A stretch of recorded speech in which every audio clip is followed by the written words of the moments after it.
You're tuned to Radio Today. This is Travel and Things. It's brought to you by Haya Safari Ranch. And in the Things part of the show today, I'm chatting to Debby Thomson from Eco Studios about Ranger in a Box. Debby, good morning. Welcome to you. Hi, David. Good morning. How are you? Very well, thank you. Ranger in a Box. What Yes. in today's modern technology where everything's on iPad and iPhones and tablets and Android devices, you've gone back old school.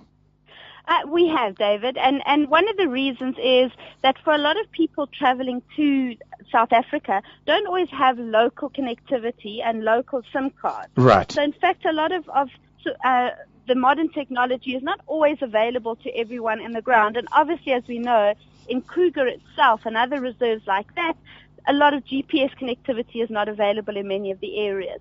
So we looked for a media that anyone and everyone can use wherever they are. Right. Now, looking at the box, it looks like it's recycled. Firstly, am I correct?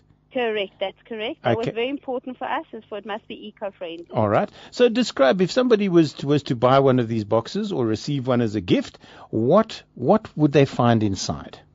Well, inside, the main aspect that would be inside is a double CD set, which contains 37 different animals. Right. And on those CDs are between 2 and 5 or 6 minute information splurb with the kind of information that a ranger would tell you at a private game lodge. Okay. So it's like having your own ranger with you in the car. Okay. Then, in addition to that, we have a little checklist, so you can just check off what you have seen as you go through it. And then finally, we have a set of playing cards, because everyone loves playing cards in the bush. Now, and particularly in the evenings. And in addition, on the playing cards, apart from just standard playing cards, there also are animal pursuit questions from the CDs. So you can keep the kids entertained in the car for hours with all the information that's on the CD. Now, I must tell you that is what grabbed my attention, because I'm looking at an ace here, ace of what I don't know, but ace of diamonds. Yes. And it says, how many hours a day do lions spend relaxing? Oh, yes. And then there is an answer which says 18 to 20. And then on the same playing card is how many species of rhino remain in the world? And it gives you the answer as well, which is 5. And you haven't gone the route of see the 3 of clubs for the answer type of thing. No. It's all on the same card. Now, what is your background? What is your history in all of this, and to get involved in wildlife? Well, I come from a conservation background. I've been living in the Hoedspruit area just outside the Kruger National Park since 1991. So Right. that's 22, 23 years now. Okay. And I started off in the tourism industry, and in fact, have had a few different boyfriends that have all been rangers, and have lived in the private game lodge industry for many, many years. From there, I moved out and I went on to conservation on a larger scale, and I've been in part of a team that we set up the Kruger to Canyons Biosphere Region, which is a UNESCO registered organization. And on top of that, I've also been working for BBC for about 8 or 9 years now, putting together wildlife documentaries. Now, I saw that on the CV, because there's a bit of a splurb about you and about Patrick Lister. That's correct. And Patrick's name I recognize, and I can't figure out why. I do know that he's an actor. That's correct, yes. He was in Invictus. He played Matt Damon's character's father, so Francois Pino's father, Okay. in Invictus. And he's been on a number of local productions and adverts as well. You see him quite frequently on adverts as well. All right. So he is quite a well-known actor. But the main thing is Patrick also started his years as a ranger, working in Mala Mala, the very early days of Mala Mala, and then ran his own trails camp in the Kasiri, which is in fact when I met him. I lived in the Kasiri as well, managing a lodge there, and he was running his trails camp, and that's where we initially met, and have been friends ever since.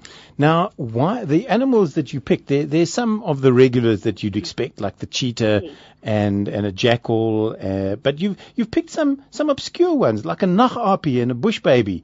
and bush babies, I know the first time I heard one, I sat bolt upright. I was in a camp that did not have children in it, and I heard this thing cry at night, and I was terrified. I thought some child was being beaten. Yes. What we did is we kind of went through the list of the animals that you're most likely to see or that you'd be most interested in when seeing. Okay. And we tried to do a general spread. So you'll notice this is just version 1 of what we're going to be producing. Okay. So this one here, you'll see we've got the springbok on, which obviously you don't get the springbok and the Kruger. But No. this is for a general South Africa version. Okay. For covering most of South Africa. And then we are going to be specializing. We're busy right now with scripts for birding in a box, so we'll be doing that next. Okay. Which will be very similar. And then we'll be moving on. We've got a range of about 7 or 8 different ones that we've identified at the moment. And then if this all really takes off and they become as popular as we'd like them to be, then we will certainly look at doing them into different languages as well. Now, what or where can people get hold of these? At this stage, they are for sale in the Kruger. You can get them in the Kruger. We also have Where? them online. Because I've just had a guest who's just come back from Kruger, and she couldn't. Yes. When she saw the box, she went, "That is fantastic." I didn't see them in Kruger. Oh, no, that's a little bit, then we'll have to work on that. But no, they are available. They're at 6 camps at the moment. They're Right. at Kakuza, at Lower Sabi, at Crocodile Bridge, at Aupen, at Satara, and at Olifants. Okay. So And they are available there at the moment. We are looking at getting them into all the larger chain stores like CNA, Exclusive Books, etc. Our one challenge we're having with that is that they only purchase stuff through distributors. And most distributors want sole distributorship, which they don't then cover the areas that we would want to cover. sort of catch-22. Exactly. So we're busy working our way around things like that. But at the moment, you can get it online as well. We do have it on the website. Now, just you mentioned that you have sort of 7 products, one of which is already up and running, and the rest are in the works, so to speak. Planning phase. In the plan. Now, what happens to would somebody then have to buy all 7, or are you going to end up putting out a sort of the complete version of Ranger in the Box? So if I was going to bird in Kruger, or I was going to bird in Madikwe, for instance, I'd be able to use my complete set to cover both areas.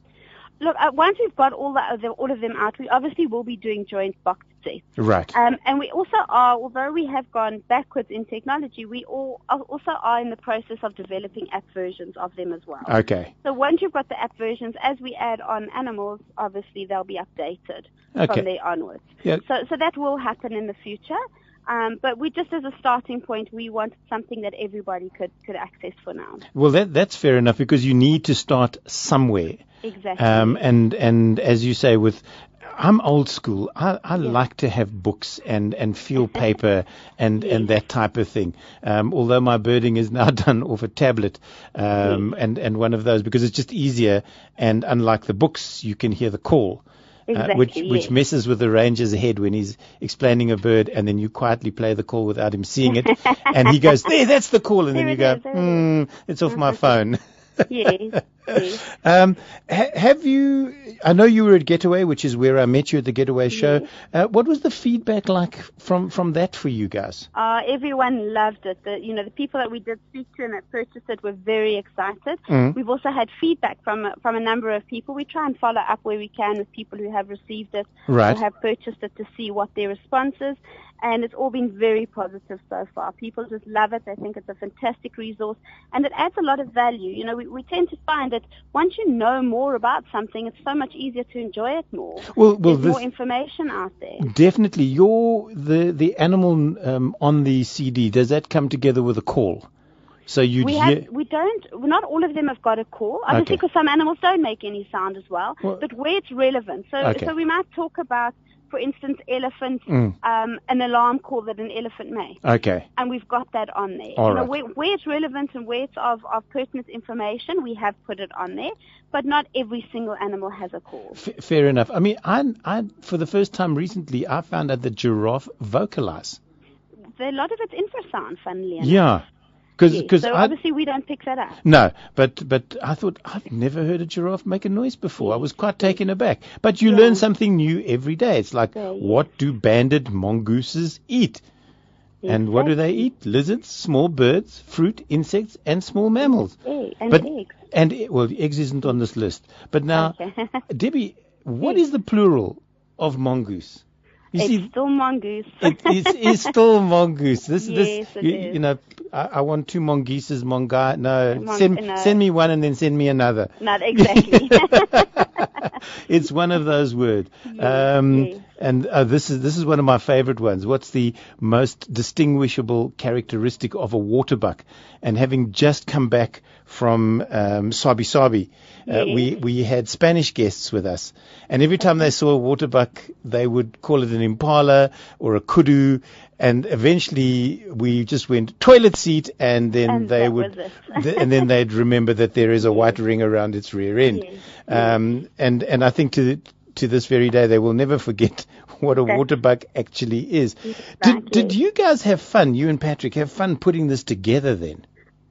Well, we did. Look, a lot of it wasn't necessarily us sitting together and putting it together, because a lot of this has been knowledge that we've been using for years, having come from the tourism industry. Okay. A lot of it's stuff that we've been sharing with people and actually living out day to day for many, many years. Right.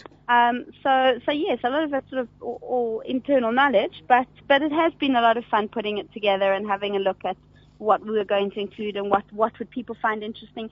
Because what we've really tried to do with it all is we've tried to make it that your basic novice can listen and find stuff, but there's even information that a ranger, I mean, we've had many rangers listen to it and say, wow, I never realized that, or I didn't know that. And, some areas where there is not a lot of knowledge that we've included is some myths and legends about the animals. Because those are always fun. Yes. Those are always fun. You can always lie to international guests and teach them how there is a synergy between leopard and giraffe, because they both contain the word pardus, which is spotted. And the giraffe do sleep in trees with their legs tucked up underneath them. Yeah, something like that. Yeah, no, we go a little more into the more scientific or the more mythical stuff as well. So with the Zulu cultures or the Tswana cultures or Shangaan cultures, and we speak a bit about that as well. So there's some interesting stuff. And then we also obviously include a couple of hints and tips on safari. So if you're wanting to get the best out of your sighting, or, for instance, one of the things we'll talk about is with the dwarf mongoose. Yeah. Very often when you come across a dwarf mongoose, they will scatter off and run into the bushes, and you think that's the end of that, and off you go. Whereas what we discuss with you and we tell you to do is to switch off your car, sit next to it, sit quietly, and invariably they'll come out and look for you and see that you're not a threat. And then they'll actually come out and play around the car. And it's some wonderful, wonderful viewing and entertainment to watch them. But most people don't know that sort of thing. Yeah, I've done that with with meerkats. Okay, very similar. If you just sit quietly and they literally come, they want to climb on your lap and look in your face. Exactly. Yeah. And then they just get on with their business, and from a photographic point of view, it becomes spectacular. Yes. Debbie, can they get it off a website? They can. Which is? It's www.ecostudios. Ecostudios. ECOSTUDIOS. Yep.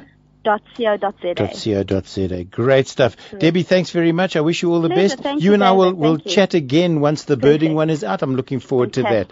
Thanks so very much for talking to me. Pleasure. Thanks, David. Bye. Okay, bye. Debby Thomson from Eco Studios, Ranger in a Box, and you can get that on ecostudios.co.za.